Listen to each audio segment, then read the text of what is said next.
감사합니다. 제가 설교를 안 해도 될 만큼 우리 어린아이뿐만 아니라 우리 어른 아이들도 깊은 은혜를 받으신 귀한 말씀이었습니다. 제가 이어서 이제 우리 성도님들 또 우리 어린 친구들 위해서 잠시 말씀을 전하도록 하겠습니다.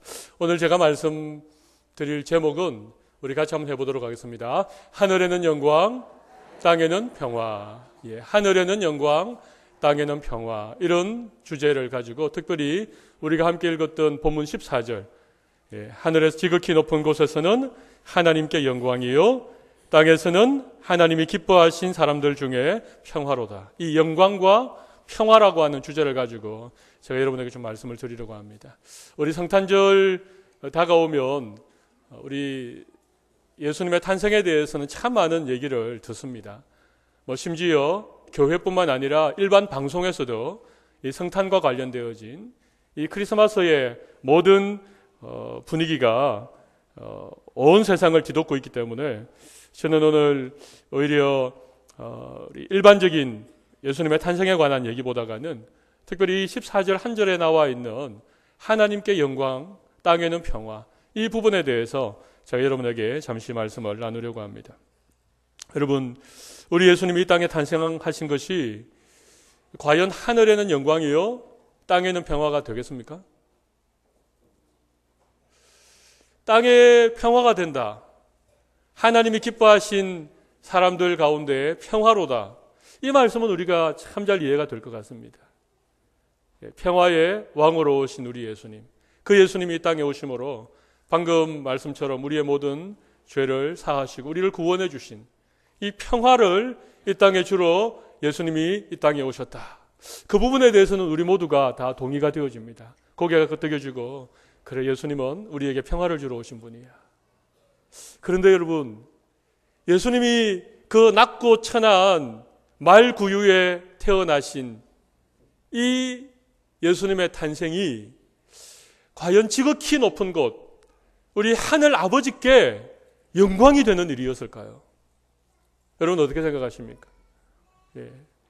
하늘에는 영광이라고 하는 이 예수님의 탄생이 하나님께 영광이 된다라고 하는 이 사실에 대해서 여러분 지금까지 자주 지극히 높은 곳에서는 하나님께 영광이요, 우리 성탄절만 되면 이 성경 구절을 우리가 외우기도 하고 자주 고백하기도 했는데 과연 우리 마음에 하나님께 영광이라고 하는 이 부분을 제대로 이해를 하고 제대로 이 의미를 알고 고백을 했는지, 아니면 아무 생각 없이 뭐가 하나님께 영광이 되는 일인지조차도 별로 관심 없이 그냥 하늘에는 영광, 땅에는 평화, 그렇게 우리가 소리쳐 왔는지, 오늘 이 아침에 우리 모두가 한번 이 주제를 가지고 좀 생각을 해보기를 원하는 것입니다. 여러분, 과연 예수님의 탄생이 하나님께 영광이 되는 일이었을까요?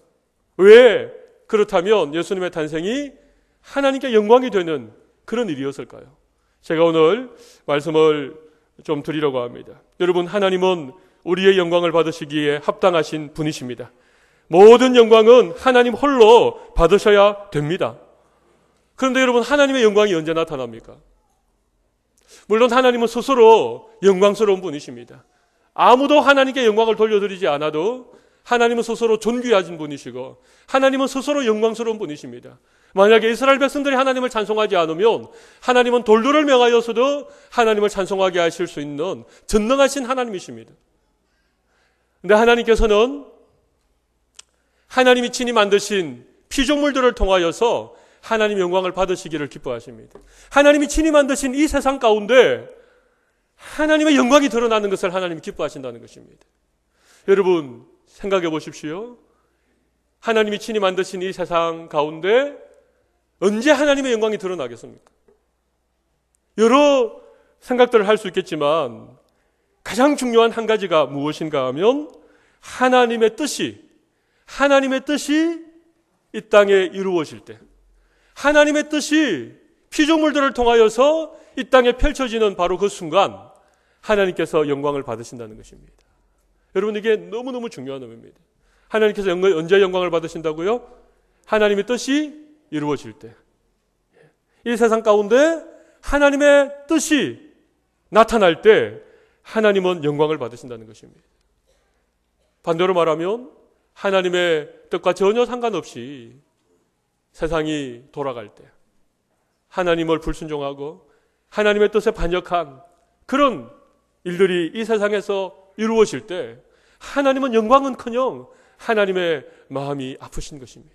그러나 이 땅에 하나님의 뜻이 이루어지는 바로 그 순간 하나님은 크게 영광을 받으시게 된다는 것입니다. 여러분, 이 세상에 이루어진 하나님의 뜻 가운데 가장 중요하고 가장 특별한 것이 한 가지 있다면 그것은 죄로 인하여 죽었던 영원한 심판과 형벌을 받아야 되는 이 세상을 구원하기 원하시는 하나님의 뜻이 우리를 향하신 하나님의 가장 크고 놀라운 뜻이라고 말씀드릴 수 있습니다. 하나님께서 천지 만물을 만드시고 아담과 하와를 만드시고 에덴 동산에서 정말 기쁨을 누리게 하셨는데 우리가 잘 아는 것처럼 불순종함으로 말미암아 죄를 짓게 되어지고 그 죄의 결과로 영원한 심판과 형벌을 받을 수밖에 없는 그런 고통과 그런 어떤 죽음이 우리 가운데 찾아오게 된 것입니다. 여러분, 그럴 때 우리 하나님께서 여자의 후손이 뱀의 머리를 상하게 할 것이다. 창세기 3장 15절. 이것이 성경에 가장 먼저 나타나고 있는 우리를 구원하기 위한 하나님의 뜻이었습니다. 하나님은 바로 그때로부터 우리의 죄의 문제와 우리의 구원을 위하여서 하나님의 뜻을 세우셨는데 여자의 후손이 뱀의 머리를 상하게 할 것이다. 그리고 아담과 하와에게 양을 잡고 가죽옷을 지어 입히시고 계속해서 성경 곳곳에 하나님의 구원의 계획들을 계속해서 말씀하고 계셨습니다.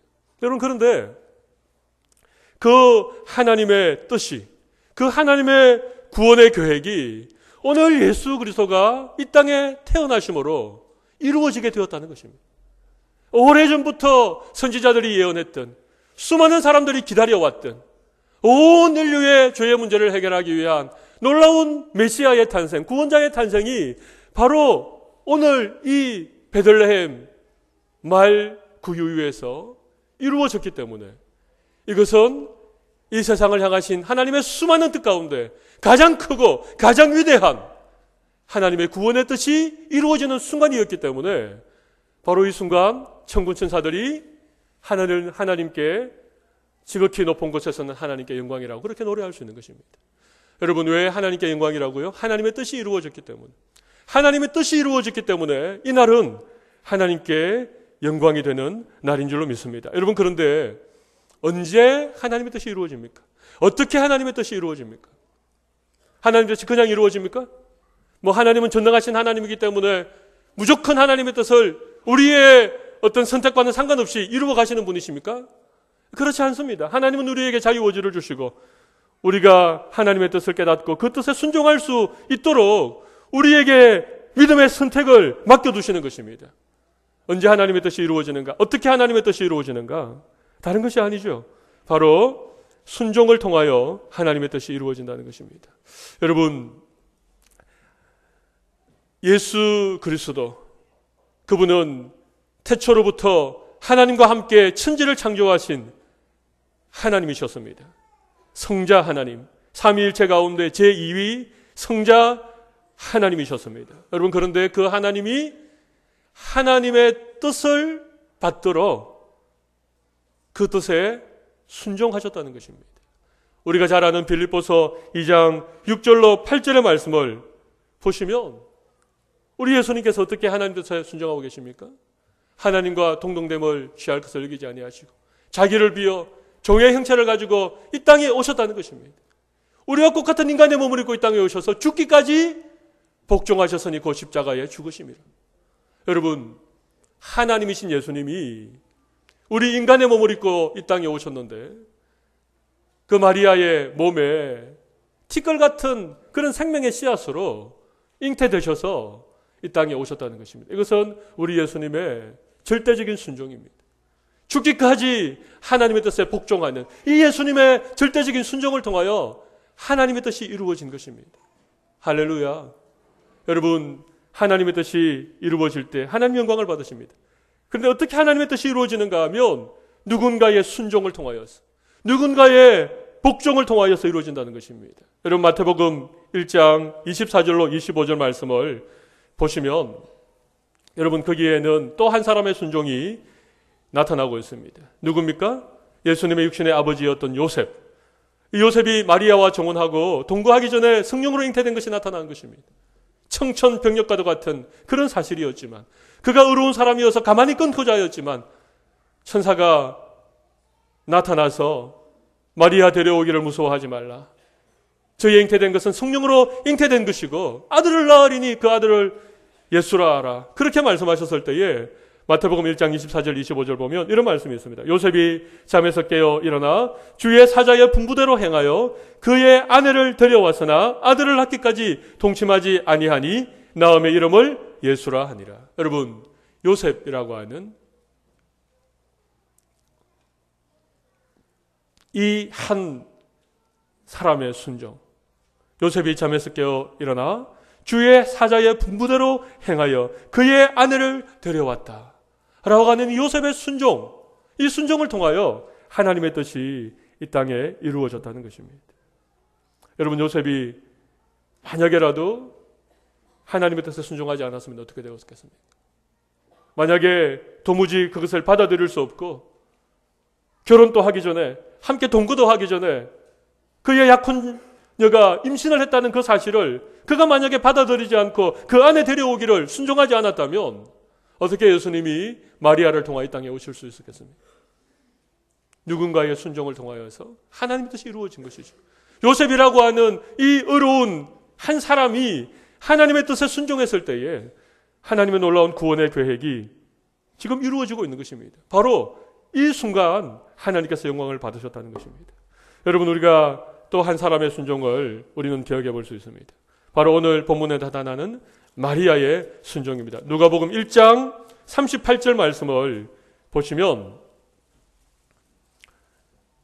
천사 가브리엘이 마리아에게 이 예수 그리스도의 잉태를 알려줄 때에 여러분, 이 마리아, 아직 결혼하기 전인 이 동정녀 마리아에게 얼마나 충격적인 일이었겠습니까? 그러나 마리아는 하나님의 말씀을 받아들여서 이렇게 얘기합니다. 대저 하나님의 모든 말씀은 능하지 못함이 없느니라. 이렇게 말씀할 때에 38절 마리아가 이르되 주의 여종이오니 말씀대로 내게 이루어지이다 하매 천사가 떠나가니라. 주의 여종이오니, 주의 여종이오니 말씀대로 내게 이루어지이다. 마리아의 순종. 여러분이 마리아의 순종은요, 사실은 목숨을 건 순종이었습니다. 처녀의 몸으로 아기를 잉태한 것이 만약에 잘못되어지기라고도 하면 그뿐만 아니라 생명이 위험한 이런 어려운 선택이었지만 이 마리아는 주의 여종이오니 말씀대로 내게 이루어지이다. 순종을 선택한 것입니다.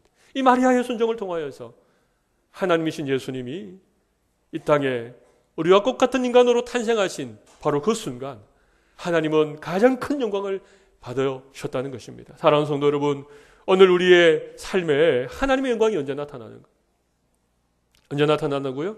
하나님의 뜻이 이루어질 때에 우리의 순종을 통하여서 하나님의 뜻이 우리의 삶에 이루어지는 바로 그 순간 하나님은 지극히 높은 곳에서 영광을 받으시는 줄로 믿습니다. 오늘 이 성탄이 왜 하나님께 영광이 되는지 제가 말씀드렸습니다.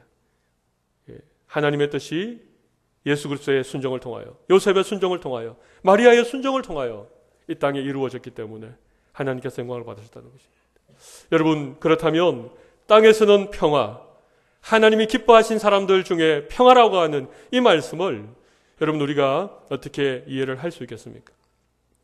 여러분, 우리 예수님께서 왜 가장 낮고 천한 말구유에 태어나셨는가?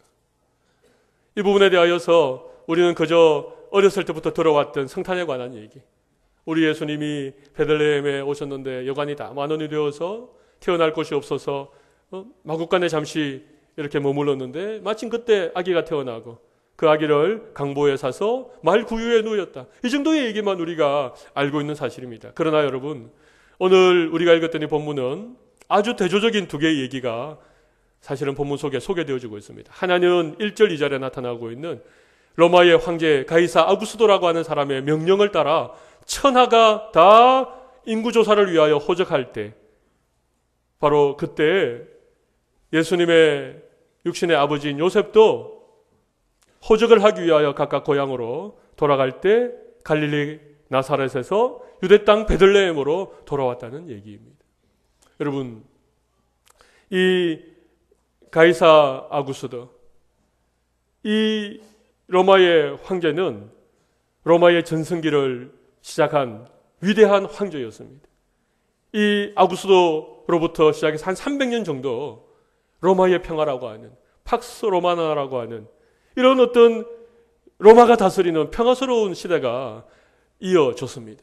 여러분, 그러나 과연 이 로마 아우구스도 황제가 준 평화는 진정한 의미의 평화였겠습니까?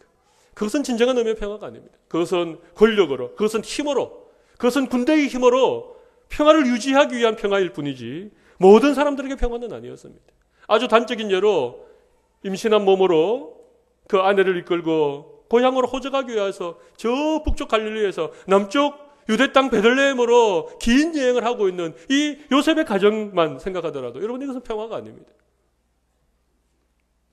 세상의 평화는 그렇습니다. 세상의 평화는 누군가의 권력에 의해서, 누군가의 힘에 의해서 주어지는 평화입니다. 그것은 진정한 의미의 평화가 아닙니다. 그것은 선택된 소수들에게 누릴 수 있는 평화일 뿐입니다.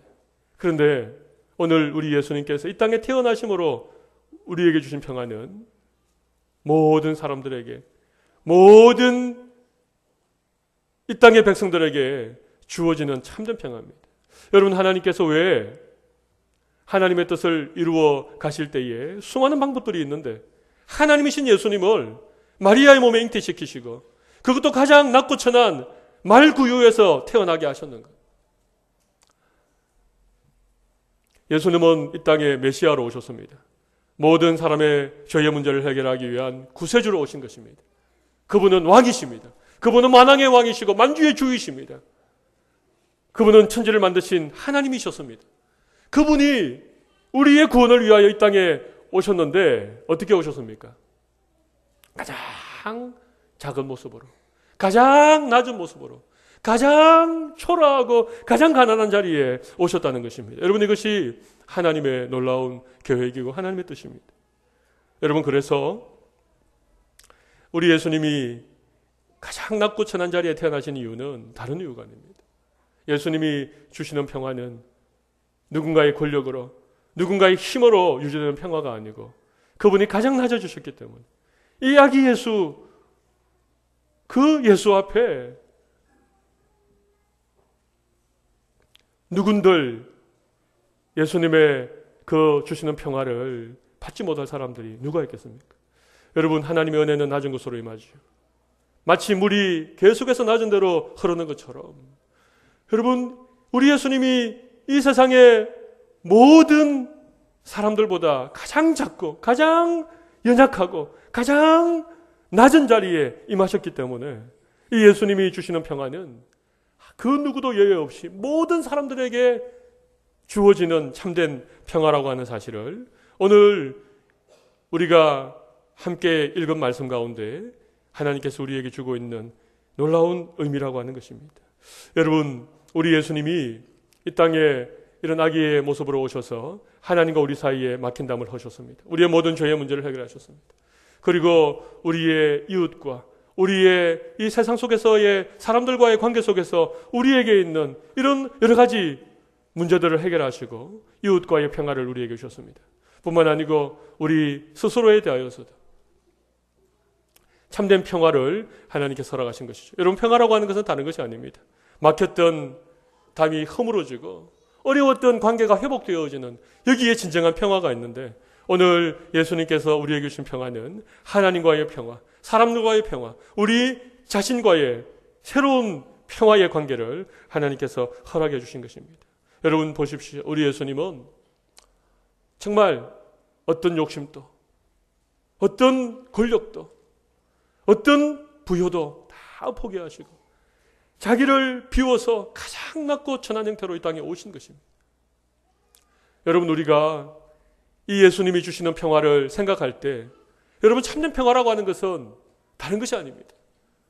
내가 어떤 힘을 가졌을 때에, 내가 어떤 주도권을 쥐었을 때에, 내가 생각하던 어떤 것들을 내가 이루었을 때에 주어지는 것이 참된 의미의 평화가 아닙니다. 여러분, 그 평화는 내가 그것을 가지고 있을 때, 내가 그것을 누리고 있을 때에는 나에게 평화가 있지만 그것이 빼앗기게 되어지면, 나보다 더 많은 것을 가진 사람을 보게 되어지면, 여전히 우리의 마음속에 욕심이 있고 여전히 우리의 마음속에 죄가 우리를 지배하고 있을 때에는 여러분, 그 평화는 금방 사라지는 평화일 뿐입니다. 그러나 우리 예수님처럼 가장 낮은 자리에 모든 것들을 내려놓고 가장 연약한 자리에, 그 자리에 내려가게 되어질 때에 참된 평화를 하나님께서 우리에게 주신다는 것입니다. 여러분, 오늘 여러분의 마음에 있는 모든 욕심을 좀 내려놓으십시오.